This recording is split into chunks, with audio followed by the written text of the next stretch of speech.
because he wanted to be in the place of love. Somebody came up with the idea. And he was 100% accurate in his prediction. Selenium, iodine, or calcium, you don't have to know any of that stuff. All you have to be able to do is chew.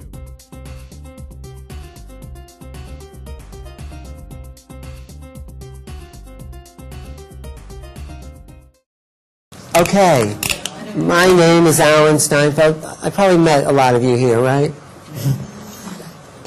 And my organization or mode of thinking or way of being is called New Realities, which means unfolding the potential of who we are for the greater mind. I mean, everything at this expo is about being more conscious, being more aware, developing the higher functions, and unfolding a new consciousness. That new consciousness is going to take us into these new realities. And these new realities actually, they resemble where we've been, but they actually will take the whole society into a new way of interacting, a new way of being with each other.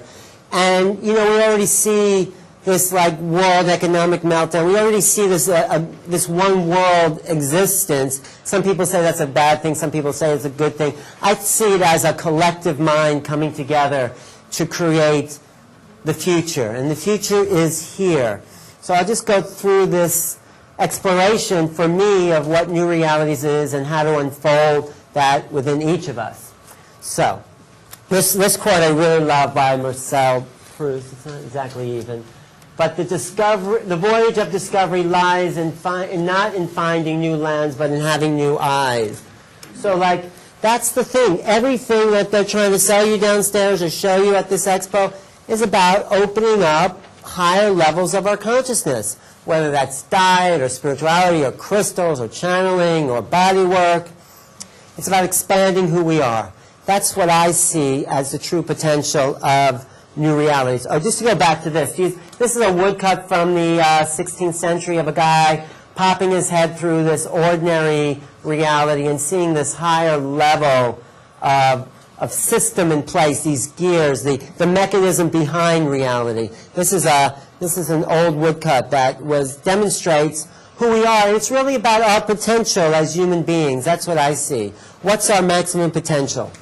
And it's about having new eyes or new senses or new levels of awareness.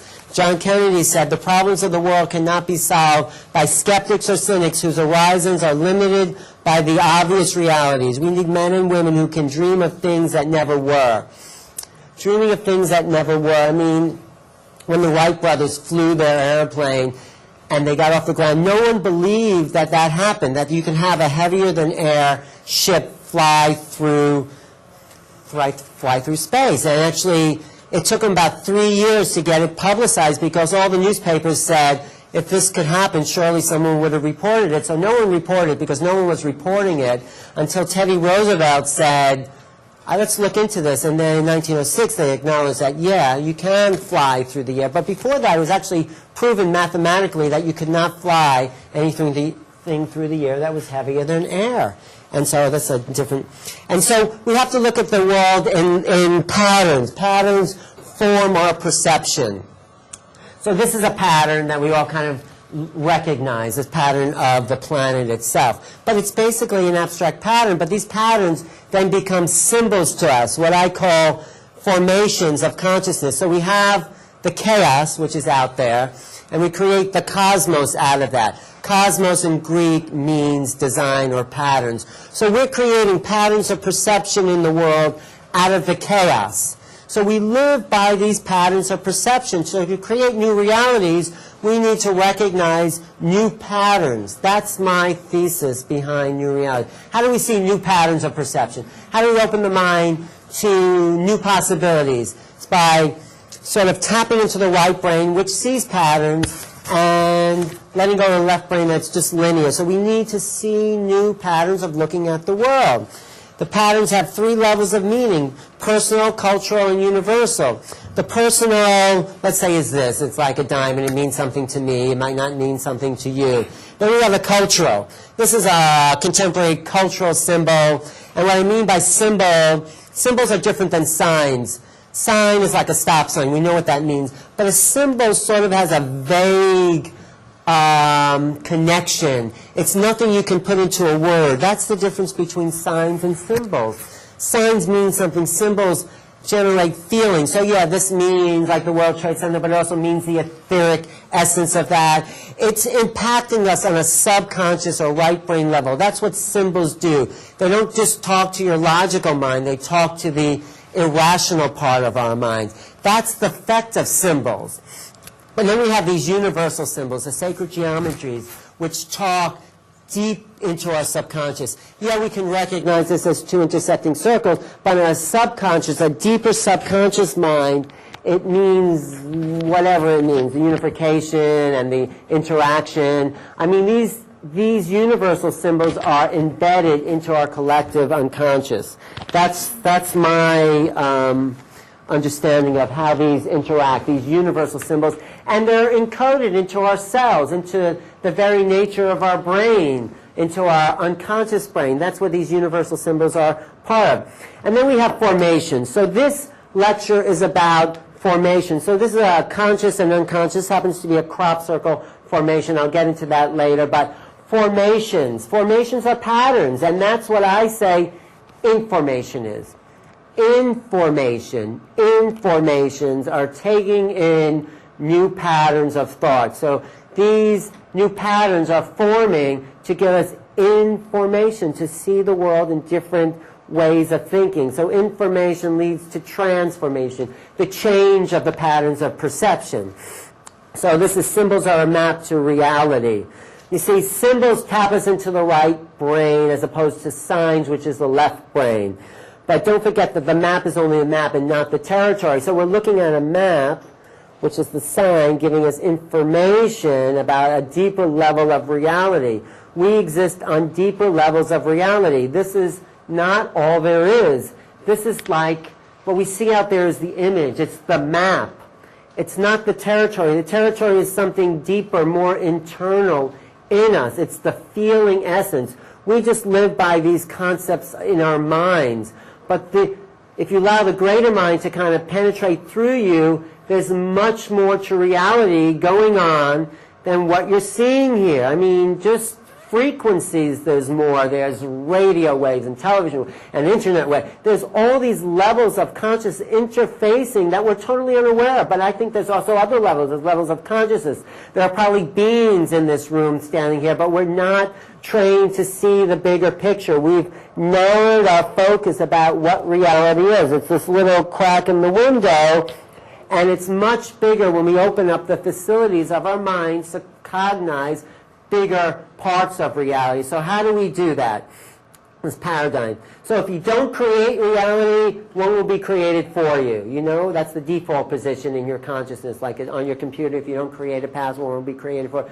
Well, that's the same thing here. If you don't consciously create something bigger than what you've been programmed to perceive, then it's going to form you. It's going to mold you. The news is going to create you. The external world is going to create you. But reality actually is subjective. It starts from the inside out. It's projected out to the world. From in, it's not imposed on you. So that's the thing. So your mind can't tell the difference between what it imagines and what it sees. So why not imagine the best? Why not imagine your highest potential of possibilities, right?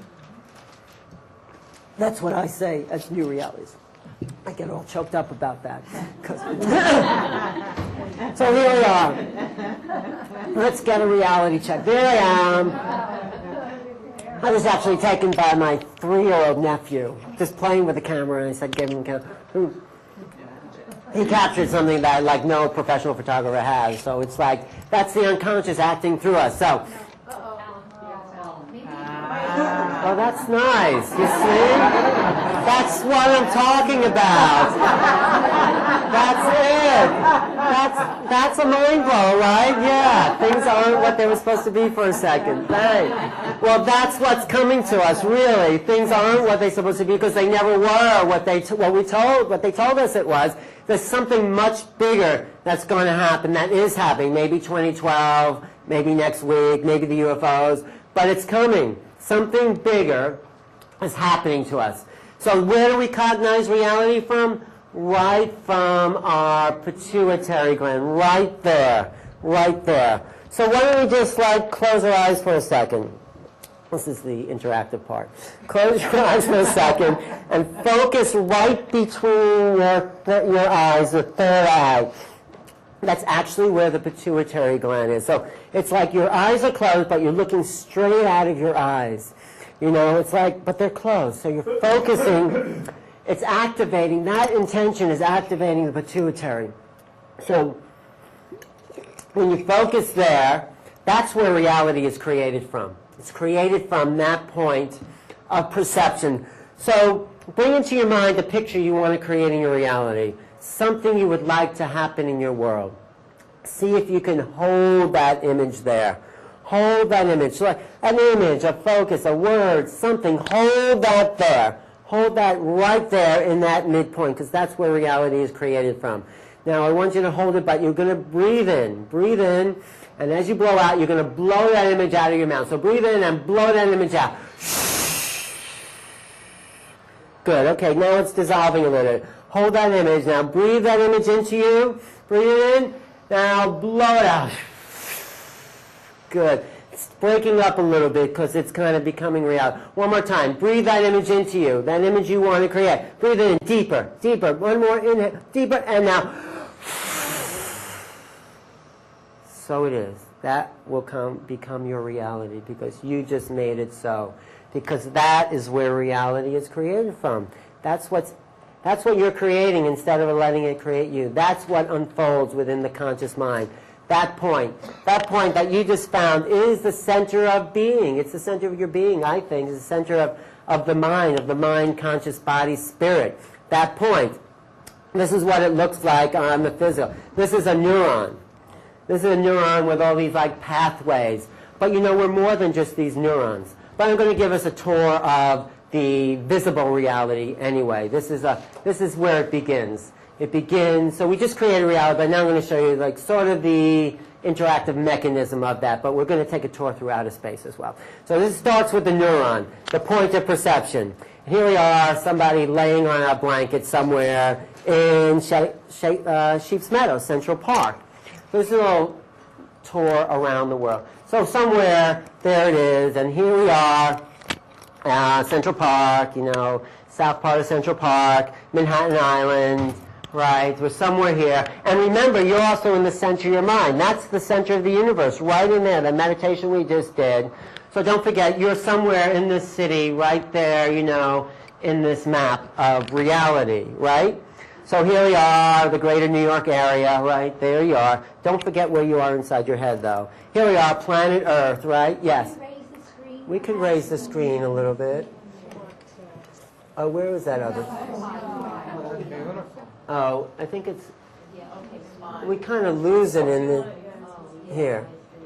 Yeah. Can you move up, maybe? Why don't you move up? Yeah. Okay. No, you don't have to hold it. It's a little uneven. Well, I think reality is asymmetrical anyway. There's a debate about that. So here we are, planet Earth. We're some little speck on that planet Earth, but we're going to get a little bigger. Here's the Earth in relationship to the inner planets, okay? So you see, and there we are. And there's the Earth in relationship to the larger planets. I just do this for the kind of academic part of the program. And there's the Earth in relationship to the Sun, this little speck there, right? Okay, that's our Sun. There's our Earth. And there's our Sun in relationship to some of the nearer, bigger stars. And we're a little, like, the Earth is just a little, like, pixel surrounding that point, that our Sun there, our Sun here. And these aren't even the largest stars. These are the largest stars, and it says our Earth is our Sun is 1 pixel big. So this is what's out there in space. This is like how small we are compared to just some of the larger stars, but these are the 10 billion stars that, or a picture of part of the 10 billion stars that exist in just our galaxy alone. And you can't even see our Sun. You see some of the bigger stars. And we're just, like a little speck of dust there. And this is like an overview of the galaxy as it's spinning, And these are some of the local galaxies made up of, 10 billion clusters of stars, right? And this is what they called a dark field cluster, where they're actually like a slice of the sky, and it's I think there's 10,000 galaxies they captured on this picture here, and that's just, this is 5.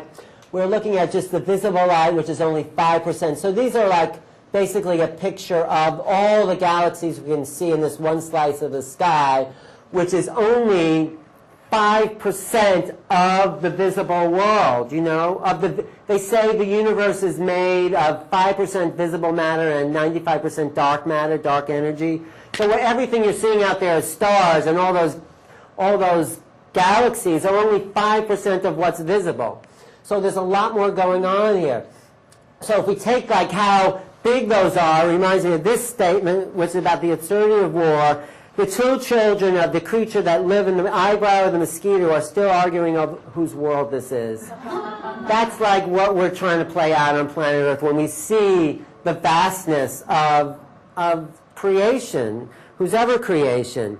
So Kant said we only see our immediate relationship of worlds and systems as part of what must be conjuncture of a whole. There's no end to the multi-universe. So this is a picture of those galaxies as connected, and they form these strands of connections, right? But this looks like that other picture we saw, right? This is a picture of the galaxies connected to each other. But didn't that look like the neurons in the beginning? So maybe all these galaxies are just forming a neuron of a great creature. I mean, no one really knows how the greater cosmos is composed. So, how can that be true? How can we, be this thing in the middle of our heads here, what we think is the center of the universe, and be, lost in the vastness of creation? I mean, we're like a speck, not even a speck. You're not, it's I don't know how these two things can be true. But what I concluded is, we are the center of the universe because it's not really true. The world that we see out there, that's a fabrication of a kind of a brainwashed reality. The true reality is inside. What the Sufis say, the great world is the interior. The macro is the micro. The billions of stars and galaxies that are out there are just a language for the interior world of the self. So even though we've been convinced that all those things are out there, and they are out there, they're a reflection of the infinite worlds that are in us. That's my understanding. A billion stars go spinning through the night, blazing high above your head. But in you is the presence that will be when all the stars are dead. That's Rilke, Renee Marie Rilke. So that's it. We're under the illusion of these images that have been bombarding us, the thinking that reality is out there, when it's in here. And yes, it is a vast universe, but also there's a vast interior. That's part of that, so don't be fooled by what the external world is telling you. This is what Emily Dickinson said. The brain is wider than the sky, for put them side by side, the one the other will contain with ease, and you beside. So our ability to cognize these levels of reality shows how big we are. The fact that we even can create instruments that shows the vastness of space shows us the vastness of this potential that we have. So how do we activate the potential? Well, this is also what I want to say. Nassim Haramein, he's coming to lecture in New York next week. He's a genius. He's connecting on, he's talking about these fractal levels of reality. So he says, the level of consciousness of a civilization is always equal to their capacity to reach new fractal scales of relationship to our world. So we've built these great, vast systems to survey the world, but it's a fractal of our own potential. I sort of said that before. So, William Blake said, to see the world in a grain of sand, heaven in a wildflower, hold infinity in the palm of your hand, and eternity in an hour. So it does come back to self, personal reality. That's what I'm saying. Don't be fooled by the images of the world. They are true and they're not true. You're just as big as all that. You know, you're just as vast as all that. We all are. That's what I've learned about unfolding new reality. So you can buy what the media is telling you, or you can create it for yourself. You can dream the impossible dream and make it come true, right? What lies behind us and what lies before us are tiny matters compared to what lies within us. You know, that's Ralph Waldo Emerson. The transcendentalists knew that, you know, and all the great mystics knew it. The perennial philosophy that Alex Huxley calls it. I mean, all the great traditions knew this. And now with this kind of spiritual revolution that's unfolding, it's coming back again to a kind of bigger mass consciousness. So reality is not an objective experience. It never was. It's not what academic science has said. It's more what quantum science is telling us. Reality is a subjective experience. It's based on your personal truth. And that started when Einstein did his thought experiment route, kind of traveling along with a beam of light, and everyone thought light was constant. So Einstein's traveling along with a beam of light, and he says, what happens if I shine my flashlight? I'm traveling with a beam of light. Well, the light would go away from him at the speed of light, but someone else seeing that from a different point of view would see the light traveling at a different speed. So it came back with Einstein, Schrodinger, Heisenberg's uncertainty principle. It came back to understanding reality from your point of view. That was the great revolution, I think, in quantum physics. It's like it dropped an objective view of science and of reality and said, no, it comes back to the self. And actually the painters in the early 1900s knew that. With abstract expression and abstraction, they said, well, I don't even feel like painting what's out there. It doesn't matter. And then, you know, the expressionist said, no, it's how I feel about what's out there is more reality than how it looks. So, you know, it's not even what people are saying, the words. It's how they're saying it that's communicated to us. It's the images, it's the picture, it's the sound. It's not the words. Well, the painters knew that. So they even abstracted it more. They made abstraction. You know, Kandinsky said, I'm just going to paint what I feel. And, you know, people didn't get it logically. That's why people say, well, what does that mean? But it impacted us on a feeling level. So we started to move away from the intellect, you know, which is this left brain part of us, into the more of the right brain part of us, the feeling part. That's where we're moving. That's what, you know, quantum physics is sort of saying. We're moving into the subjective experience of reality compared to the objective experience.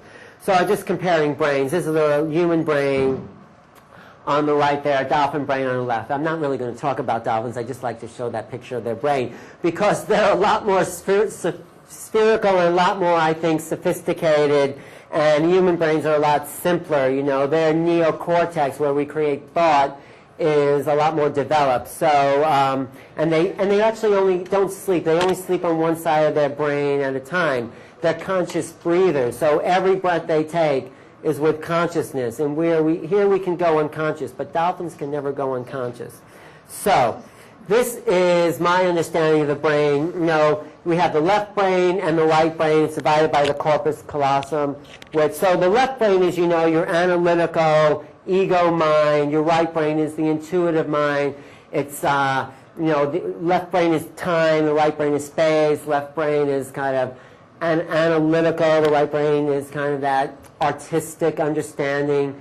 And we need both. We need both. But I overlaid the yin and yang because I do think there's a little bit of yin inside our yang intellectual mind. And that what I think that is the ability to ask questions, you know. So they say you have to know the answer in order to ask the question. Well, the answer's in your right brain. It's just that you don't know because all we are functioning is out of our left brain. You know, that's who we think we are, this ego personality. And maybe we get some inspiration in dreams, but, you know, basically we've sort of cut ourselves off, unless you're an artist or some kind of creative person, to this whole other half of our perceptions. But, you know, scientists are creative because they have the ability to ask a question. And that's the creativity. That's that little bit of yin inside the yang. But the little bit of yang inside the yin is this sort of system of logic. It's like the right brain doesn't have the same sets of logic, but it has another set of logic. Anyone can guess what that might be, another form of logic, or what I call logic, or or ways of perceiving. I kind of said it earlier. And, okay, intuition is close, but I feel it's the ability to perceive patterns. Patterns is how the right brain cognizes in its kind of way of setting up the world. So an artist is always creating new patterns because they're in touch with those new ways of looking at the world. The artist will look something, bring it in, and then the left brain kind of takes those patterns and brings it into reality. So the artist kind of cognizes it in the right brain, new patterns of perception. Patterns, formation, bringing in new information, so the left brain can put it out so everyone can relate to it. So that's sort of the yin and yang of left and right brain. You know, Alan, perhaps you'd like to add this. When you presented the two circles, one superimposed over the Yeah. other, instantly I saw different things there. Yeah, it's So I saw part of the breast, I saw part of the buttocks, and I said, so one is a nurturer, the other one you release, you get rid of, but it's if you put it back, yeah. The ability to see new patterns is tapping into your right brain, the creative part, the part that's connected to all of reality. That's becoming a whole brain creature. I mean, part of what I want to talk and try to express here is how to use both sides of your brain. If you just use your left side, you know, that ego analytical mind, you know, you're very cold and rational and unfeeling and pure thought, sort of way the West has become. And if you just, 10 minutes, I've hardly got started. I can't believe it. Oh, I can go long. Good, thank you. Thank you. All right, I'm going to go a little longer. You can go as long as you want. Okay, we'll be here all night. All right. Yeah, so if you're just left brain, you're really unfeeling. All the feelings of compassion and sensitivity are in our right brain. But if you're just right brain, you're sort of an emotional mess. You're right. You know, you're just feeling, and you need both. You need to really walk both sides of the thing. Yes? Question? Do you have a question? Anyway, so an artist gets the input, because our right brain is kind of really connected to spirit. Our left brain is connected to this world. So the artist brings in that inspiration into what I feel is the right side of the brain, and the ego mind has to put it in the world. I mean, you can get lots of inspiration, but if you don't do anything about it in the real world, they really don't go anywhere. So this is also a side view of the brain. We have the back of the brain, we have the midsection, and we have the frontal lobes. So it's really inspiration really comes through the frontal lobes. This is where we said the pituitary gland is, where we did that meditation. You know, so it's right behind, like this is your eyes here. So that's it. When you hold a vision, and that vision's coming in from the imagination, from the right brain, but it's kind of centered on the pituitary, then you create reality here from the right brain. And that's why Michelangelo, I think, even though he didn't know anything about brain chemistry or brain understanding, he intuited. Doesn't this look like a brain? And that's the God of your creation, who you as God, giving birth, life, to what it is you want to create. So it's coming right out of the pituitary, right there, right out of the third eye point. If you see that image here is the frontal lobes. So that's just another verification in my research of this creating reality from that place, which empowers who we are and creates the world from the divine essence that we are. So that's who we are. So just a little more left and right brain. The right brain is fully developed in 6 months, means it's like intact.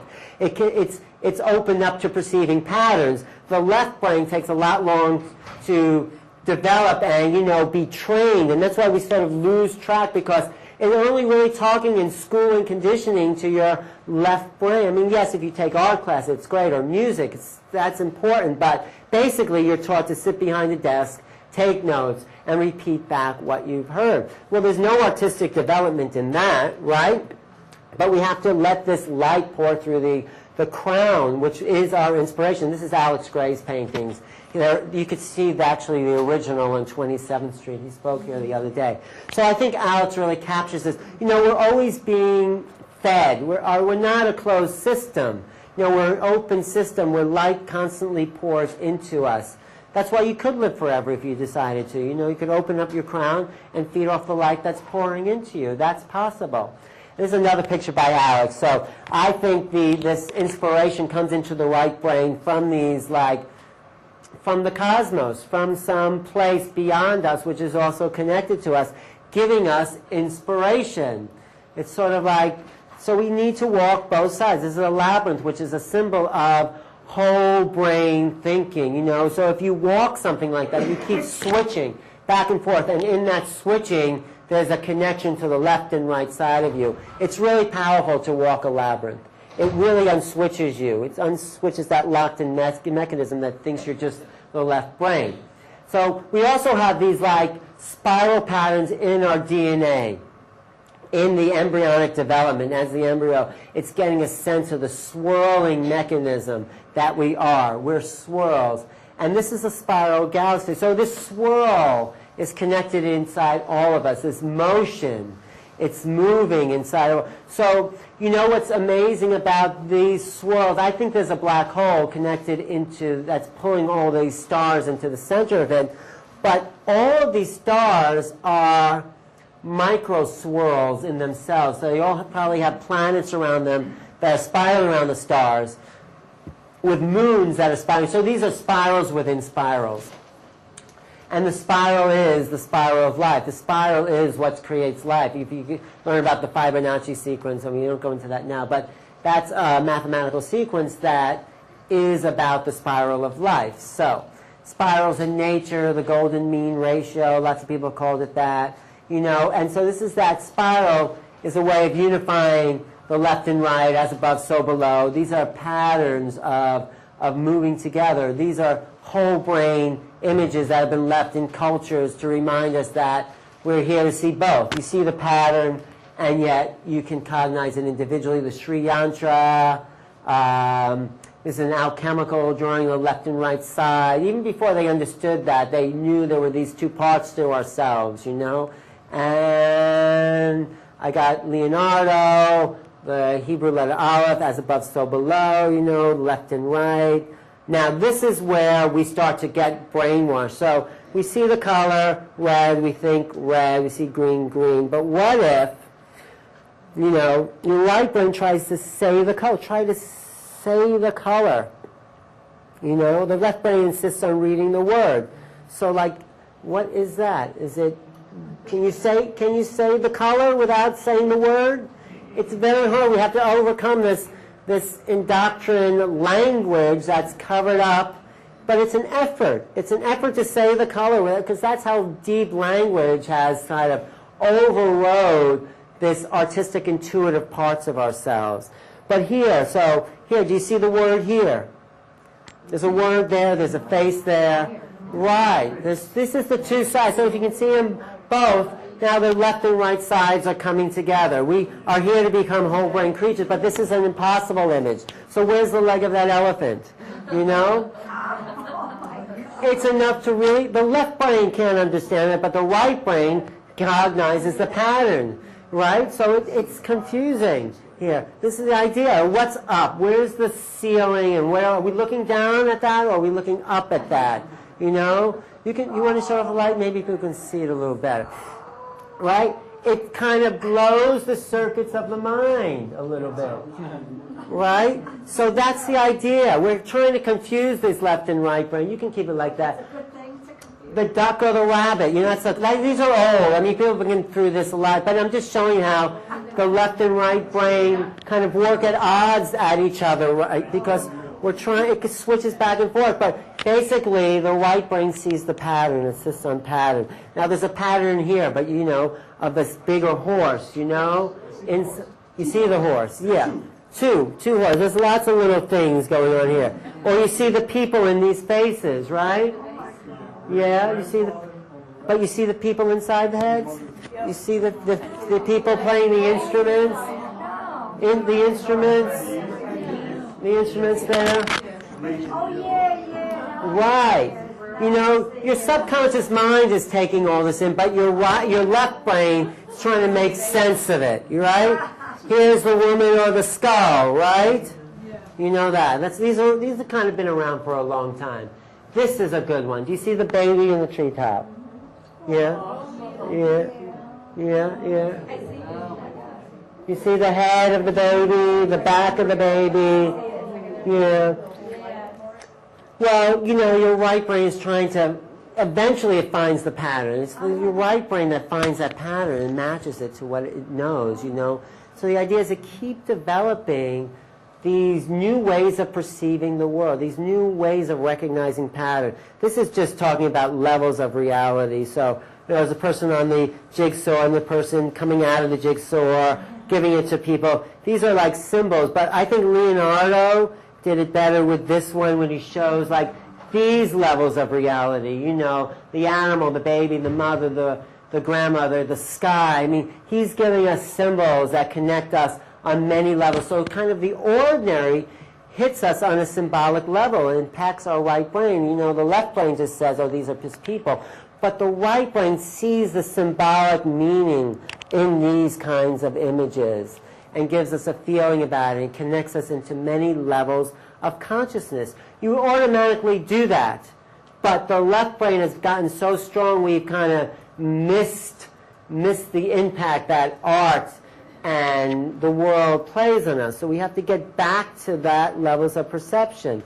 You know, all of these images are impacting on us, you know. So here's the hourglass, you know, I'll just go through some. But here we get to the unlocking of a higher nature. So how do we reconnect with these patterns of perception?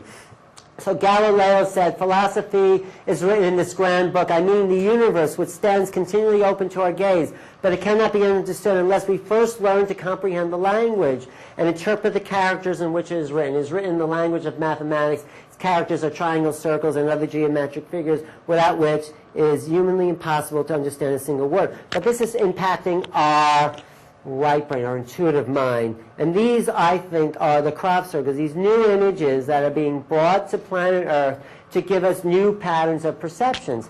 These are in the fields of southern England, Wiltshire. I was there with Nancy Burson. Do you want to say something about the crop circles, Nancy? Because you're... Okay, thanks. Okay, maybe. But there are these patterns that are formed, and I think they're formed in order to open up and reconnect us to the right part of our brain, to the part that we've ignored. And they're kind of these codes that unlock different ways of perceiving. This was one of the more complex ones.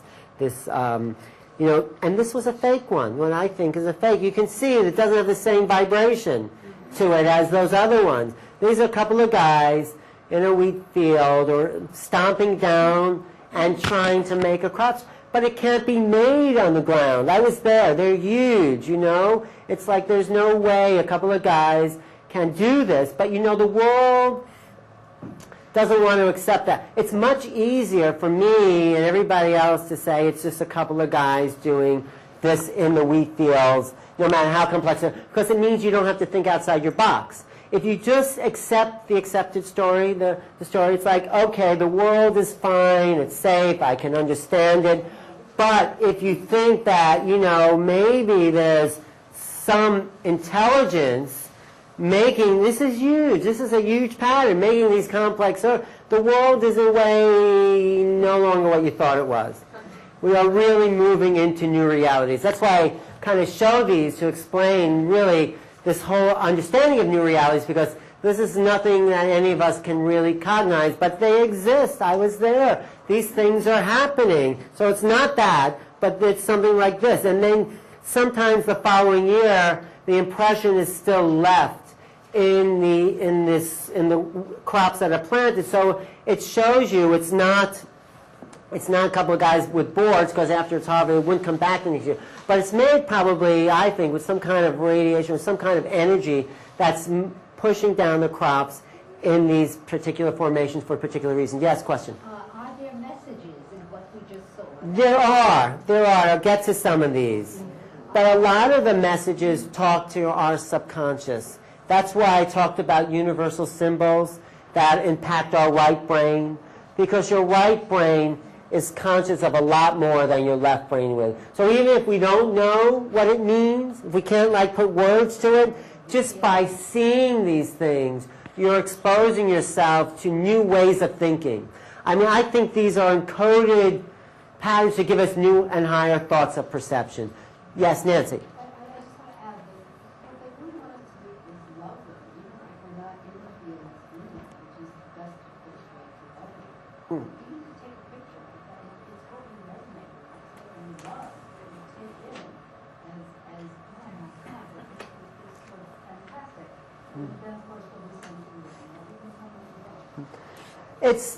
It's love, but it's also, I think, deeply giving us, these are formations that are giving us information. That's what I was looking for. Information. These are formations that you're taking in, creating new ways of perceiving reality. Maybe not consciously, but because you saw this, you might think a different thought, you know? So this is from an article that I found in an astronomy magazine. Rather than transmitting radio messages, extraterrestrial civilizations would find it far more efficient to send us a message in a bottle, some kind of physical message inscribed on matter, and it could be waiting for us in our own backyard. This guy wasn't talking about crop circles, he was intuiting how would they talk to us. They would talk to us in a language, some of what we understand. I mean, we went over, this is the yin-yang sign, but these are in the wheat fields of England. So this is a yin-yang sign with a pendulum swinging back and forth. I mean... Doesn't it have meaning, though? It has meaning. These have meaning. You can make a meaning. Your left brain can make a meaning, or you can take it in, absorb the formations, and come out with a transformation, you know? I was wondering if it's important. In other words, It's important, but it's not something, because any kind of meaning your conscious mind puts on it is only from the left brain. That's what I'm saying. The inspiration that it gives you is a lot more impactful than any language, verbal meaning we could give it. So it's like, take it in. These are three yin-yang signs interconnected. I tried to draw this. I couldn't even draw this. I don't know how they did this, but I've never seen three yin-yang signs interacted. So it does have meaning. And I could probably think of 1,000 things it means.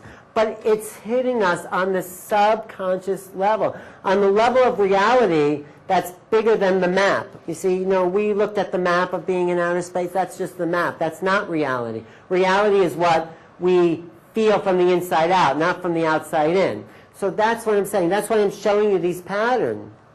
These are patterns of formations that are giving us information. This is, I think, from 2006.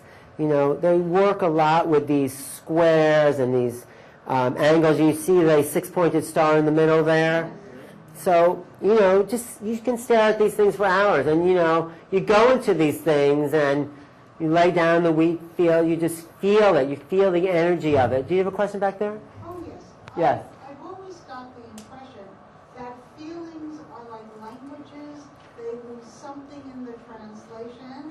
Yes. So I think they're communicating with us on a very, very much a mind level. You will know, you will get the meaning by Feeling it. Yeah. Exactly. The feelings lose. Exactly. Feelings lose stuff. And that's why Nancy said love. You know, it's about that feeling. It's feeling. You're getting a feeling that's beyond this conscious mind. This was a really beautiful. These are used. These are complex. I don't think a couple of guys in the middle of the night in the dark with cords and a string could create this on the ground. On the ground. Thanks. I don't know how we could create this on the ground. You know, I don't know how anyone could do this. It's truly remarkable.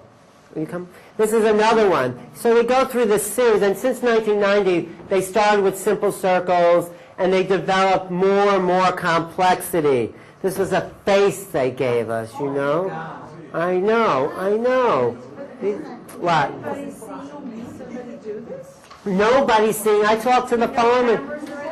They've been waiting they've seen balls of light. Some people have seen balls of light in the field, but no one has seen anybody, and they appear overnight, sometimes within an hour. They were there, they weren't there, and then they're there. That's why I'm showing. I think this is the most remarkable phenomenon, new realities type phenomenon that's happening on the planet right now. When was that one, Alan? That one was the face. I don't know. I can look it up. This was another one I think is real, and this was a binary code that this kind of being is holding, and this code was translated into beware of the bearers of false gifts and their broken promises, much pain but still time. Believe there's good out there. We oppose deception. Conduit closing. I don't know what conduit closing means, but How is that translated? this was a binary. If you get a better picture of it, these were like binary systems, and some genius translated this binary system. I'll show others that have been interpreted, but I don't know the specifics of translating binary code. But now they give us something like this. These 3D. See, I think they're actually three-dimensional designs of fourth and fifth dimensional impressions. You know, this is like coming right out at you. And those are people standing in the middle there. I mean, those are people. Those are people in the middle of the circle. Those little shapes are people.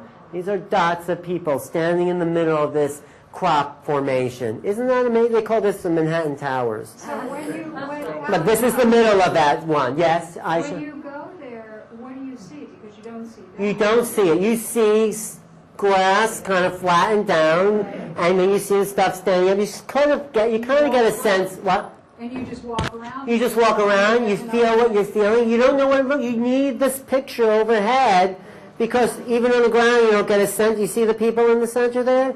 You don't get a sense, but you feel stuff in your body. So I think it's for people who go there, there are even more conduits of these patterns as they come back out and feed that information back into the world. So I'll just show you a few more. This one, you know, you talk about meaning. That's sort of, some people related that to a Mayan glyph, you know.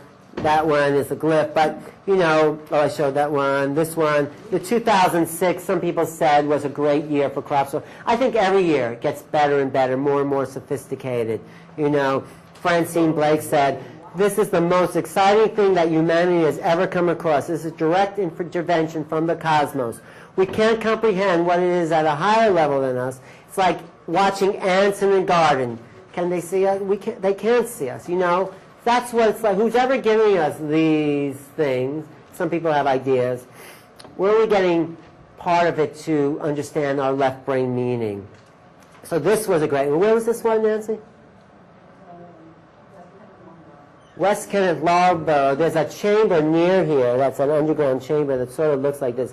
But I think this was an opening into a doorway into initiation.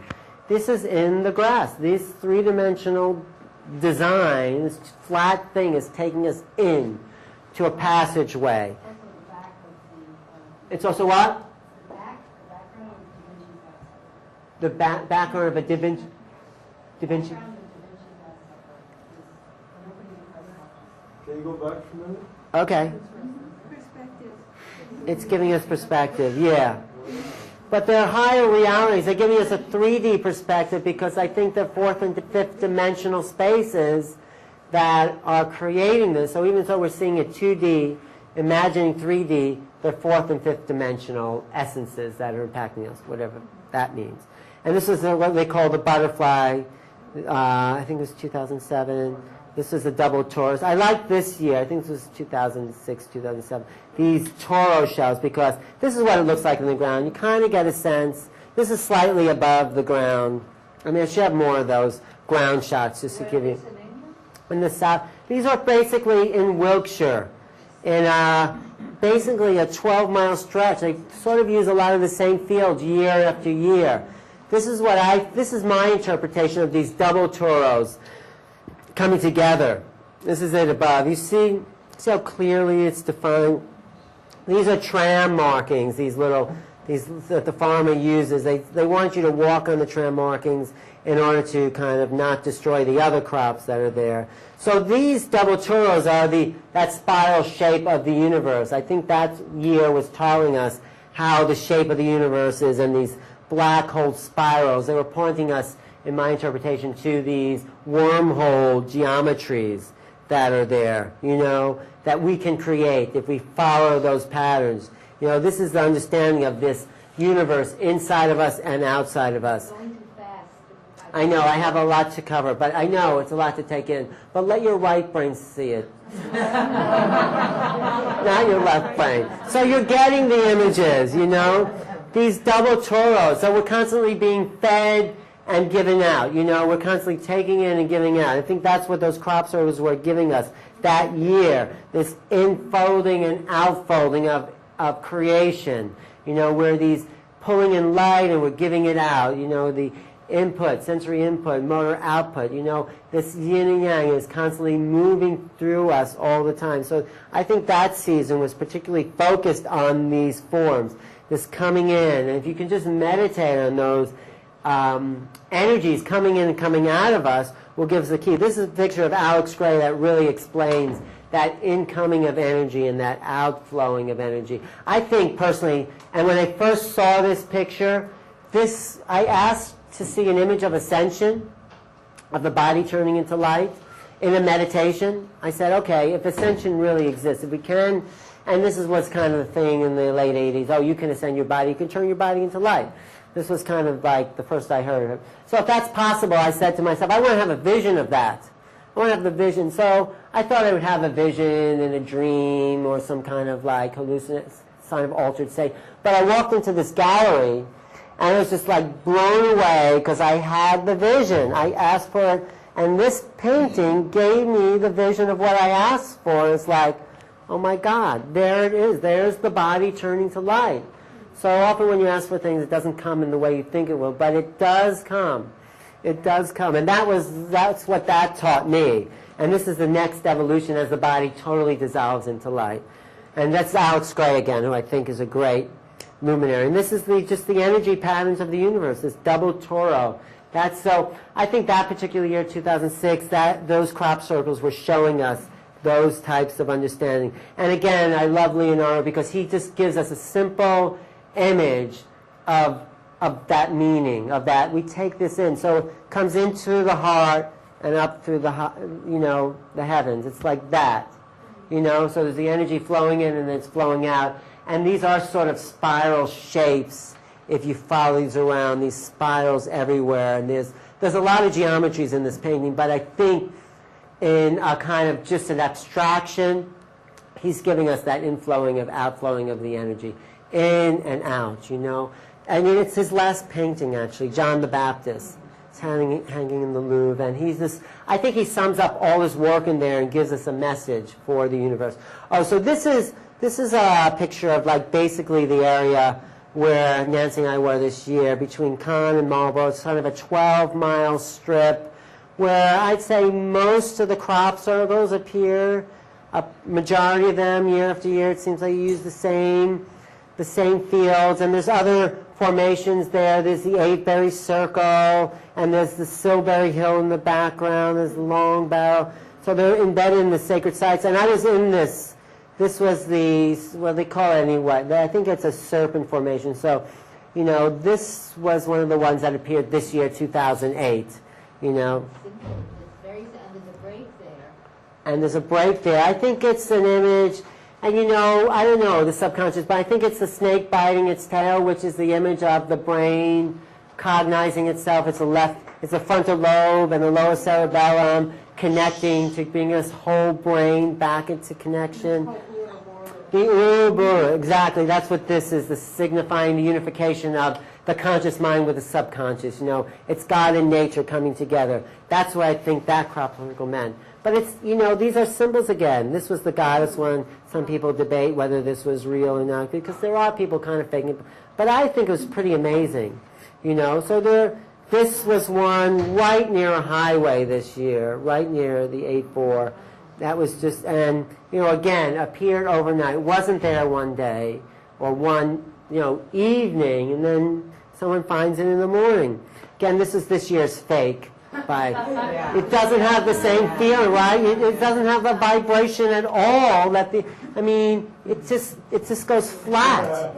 Just feel those feelings in you when you feel that flat energy. You can that's what I'm saying about the feelings. You feel it, even though you may not understand it. You just feel the difference. This is sort of a ground level of one of them. I'm not sure which one that was this year. This was sort of towards the end of the season. You see, they use a lot of 5-point and 6-point geometries. We can get into all that, what that means.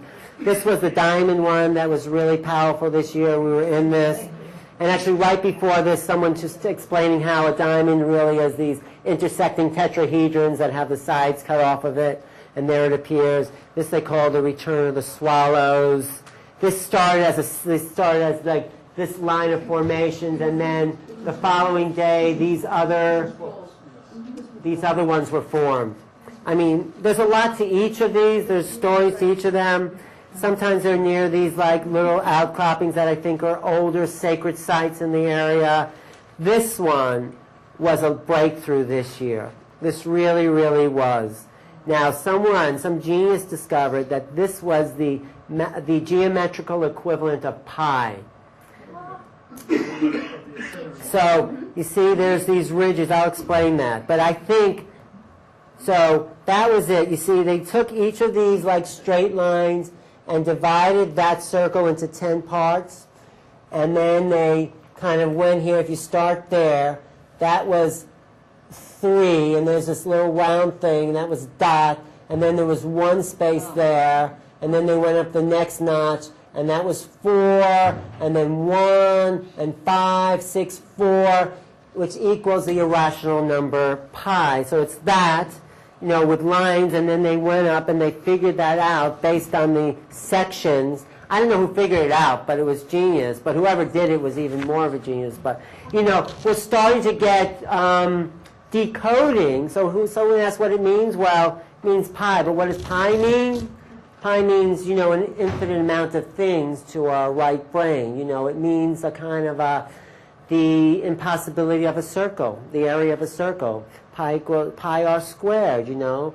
Pi is the area of a circle equals the radius times pi. So, I mean, but they're starting to give us messages and ways of interpreting. That's why I see this is such a breakthrough, the Barbary Castle. So, because you knew August 8th, 888, there might be some kind of formation, because there was one on 7/7 the year before. So someone from, you know, the local pop circle group organized people. We all went out there, and I camped out. It was really freezing, to see if we'd see anything that was formed on August 8th. Well, no one saw anything tonight, morning, 5:30 morning, right below where some people were camped out. This 8 appears. I mean, they gave us an 8, but it wasn't an ordinary 8, you know. They gave. So I think my theory is it was in the collective idea of the 8. Everyone was focused on 888. We were sending out 8. They gave us back 8, but they gave us back more than the 8. So it's this kind of interactive thought dialogue, whoever the circle makers are, with our consciousness. So I think we'll see more of these kind of interactive types of experiments in the coming years. But this is just also remarkable because it was related to the South Korean formation of 2008. You know, this and this. So whoever's doing this in the fields of England took a trip to Korea in order to do a similar design and stomp down some farmers' fields in Korea just to kind of impress us on August 8th. Or intelligence is doing this to us to give us new patterns of perception, to take in new codes of reality, this understanding of this infolding and this outfolding. This is actually, I think, a double Toro. That image we saw before that's coming in and coming out. So there it is again. So, you know, these are so perfectly proportioned that if you would take it and kind of stretch it out three-dimensionally, the smaller circles would be actually the same size as these bigger circles, but they're further away from us. So it's giving us this deeper understanding of these higher geometries, you know?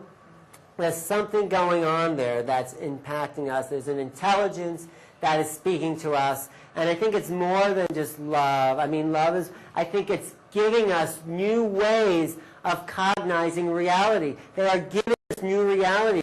Looking at it, that each of us then take home, interpret it in our own way, and create new patterns in ourselves from this. From these forms. That's the inner structure.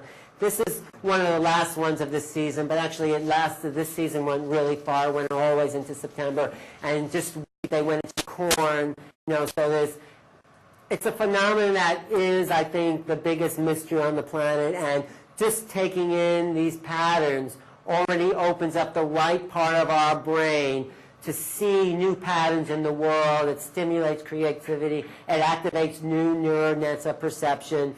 I think this happened at the end of August this year, and this is one based on a sort of 7 as opposed to 5 or 6. I think 7 is 7 shots.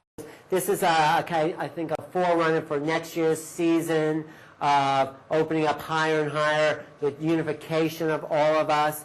So yeah, go to cropcircleconnector.com, and you can see all of this year's circles. I think there are probably about 65 or 70 this year, right in through from May or April into September, and just look at them, contemplate them, use them as visual mandalas. And that's basically this year. I mean, there's a lot more to be said, but here, Nancy, you have something? Oh, well, Nancy's been going to the crop circles, and she gets her own information. She got some great information. You can tell them what the information you got, Nancy. Well, I mean, this is not a mystery to me. These are the extracelestials. These are not mysteries. Nancy has one interpretation for her of what they are. These are the energies of the extracelestials. They are the ECs. I often call them the rays as well. And you can see on my website, if you go to nancyburson.com, nancyburson.com, I've written a book about them. And some of you may have seen dark with me because what I do is I show people in the dark. They're very visible. So I think the next time, I don't think I'm doing anything in New York till January, but you can always go on my website and check. Anyway, for 3 days between August 6th and the 8th, it was a very high time of manifestation, as you guys know. And so I was sitting in the bathtub a lot of that time, and every time I got in the bathtub, my feet were emitting these tiny little golden pellets, and those pellets are responsible for this water, which is their gift to humanity. And it heals just about every form of disease on the planet. So if you take, if this is for you to sample, you can take a drop of it, I'll give it to you. And then there's also, they call this the gift that keeps on giving, and they kept telling me that this is the gift that keeps on giving, and I thought, how is this the gift? Anyway, when you take a little bit of this water, you can then start your own batch of water, and it does not dilute at all. So this is the gift that keeps on giving, and you guys... So you're going to give everyone one? Well, if you... Okay. If you want to come up. But before I close, so that's Nancy's take. My take on the crop circles and new realities is that we're here to make known the unknown. We're here as artists, and by being artists, we bring in new patterns from our right brain, our subconscious brain, into the world to create new forms to give the world more creation so we can feel more. It's basically these patterns that art and science and feeling put in forms that tap us into who we are. It's a blossoming of humanity, and everyone has that interpretation in their own way. You have a question? No, I want to share, What? perhaps you would like to consider the midbrain, the reptilian brain. Since you... I'll do that in another lecture. Okay. But so for me, new realities is about creating new patterns of thought, new ways of understanding the world. Let it flow through you. Be a creative person, because then you give a gift to the world. These formations just kind of kickstart us into opening up parts of our brain that can perceive other levels of meaning. So see new patterns in the world, and then you give the world a gift of understanding new realities. I'm Alan Steinfeld. Thank you for being here. Thank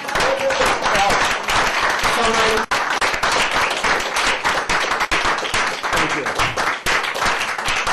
My website is newrealities.com, and I go into these types of new ideas, but also a kind of portal of mind, body, spirit activities that are happening in New York and also around the world, where people can get new ideas, new inspiration. So go to newrealities.com for the latest. I have interviews with lots of people. I have a television show every Monday night at 9 p.m. where I interview leading-edge thinkers about new concepts of reality. What station? Channel 57 in Manhattan, Time Warner TV, It's not on. 9 p.m. It's on the internet, mnn.org. And these shows will also be on my website, newrealities.com. Thank you again. Please. Okay. I talked to Nancy. That's her thing. Was it a good thank you? Was I good? It was